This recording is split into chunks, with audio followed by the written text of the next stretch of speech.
Un jour viendra, on saura qui est sur la vérité et qui est dans le mensonge.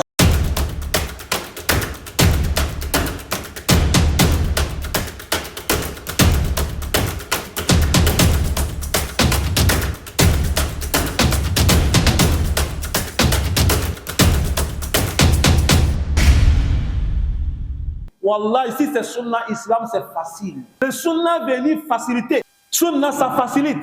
Mais le Sunna des prophètes c'est facile. Voilà le Sunna. Allahu Akbar. Allah augmente l'amour des Sunna. Assalamu alaikum wa rahmatullah. Bismillahir rahmanir rahim. Allahumma salli ala Muhammadin wa ali Muhammad.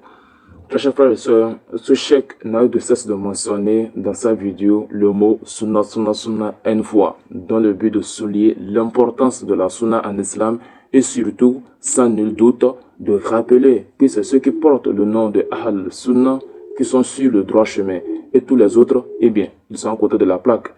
Et c'est ce qui pousse l'un d'eux à affirmer ceci.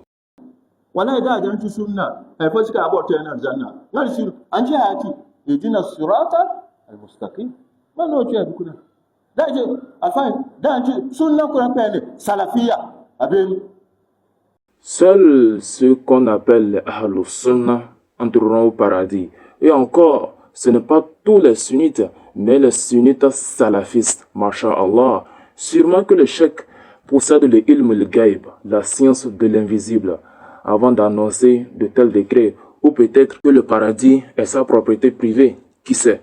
Mais ce n'est pas nous qui allons lui répondre, mais plutôt un cheikh se trouvant à l'endroit où ils vont apprendre les sciences islamiques. Suivez plutôt cet extrait. ولم يأذن الشارع لنا بالحكم بالجنة والنار لأن الجنة والنار أمر إلى الله لا إلى البشر. Et pourtant, ce cheikh se permet d'identifier qui entre au paradis et qui ne entre pas. Comme vous le constatez, tout ça n'est qu'une stratégie, un jeu bien ficelé pour une fois de plus cacher la vérité aux nobles musulmans en quête de la lumière en ces jours sombres.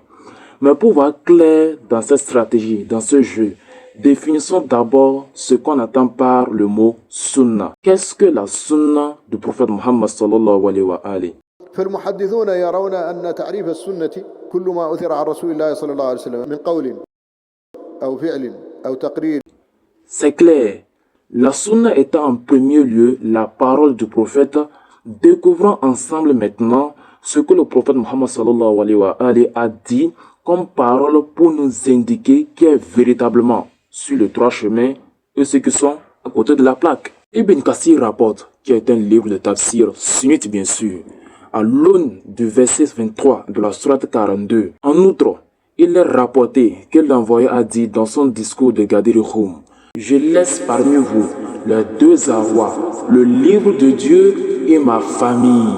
Ils ne se sépareront pas jusqu'à ce qu'ils viennent à moi au bassin. Il est aussi rapporté qu'il a dit: ô gens, je laisse parmi vous ce à quoi, si vous tenez, vous ne serez jamais égarés.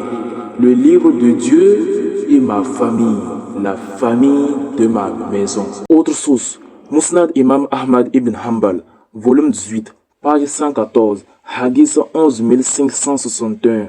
Et ce hadith est sahih, c'est-à-dire authentique.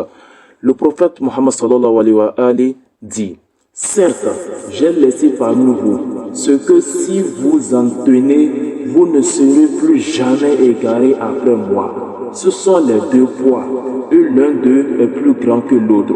Le livre d'Allah, une corde étendue des cieux et la terre, et ma progéniture, des gens de ma maison. N'est-ce pas qu'ils ne se sépareront pas jusqu'à ce qu'ils me rejoignent au bassin? Ainsi, selon cette sunna prophétique, puisque la sunna telle que nous l'avons vue, c'est la parole du prophète, ce que le prophète a dit, seuls ceux qui gardent le Coran et les membres de la famille du prophète, les Ahlul Bayt, seront toujours sur le droit chemin. Et ces personnes sont ce qu'on appelle les chiites.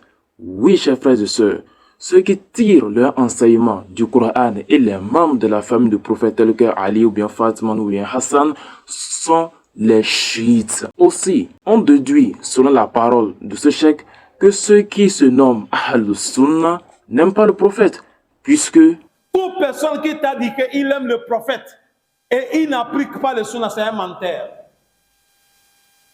C'est un menteur.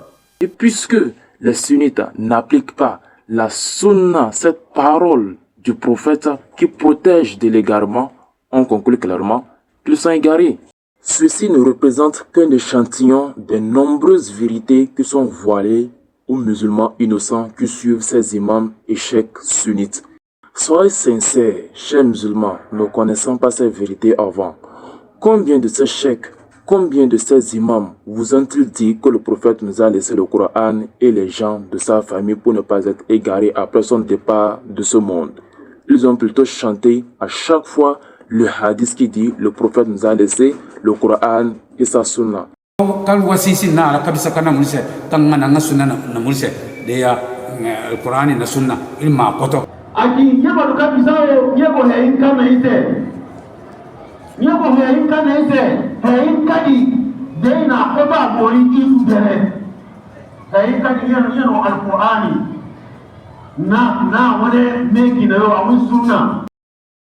Et comme je l'avais dit dans l'une de mes vidéos précédentes, je défie tout savant de me prouver que ce hadith, c'est-à-dire le Coran et la Sunna, est authentique. Ce n'est qu'un mensonge longtemps collé au prophète.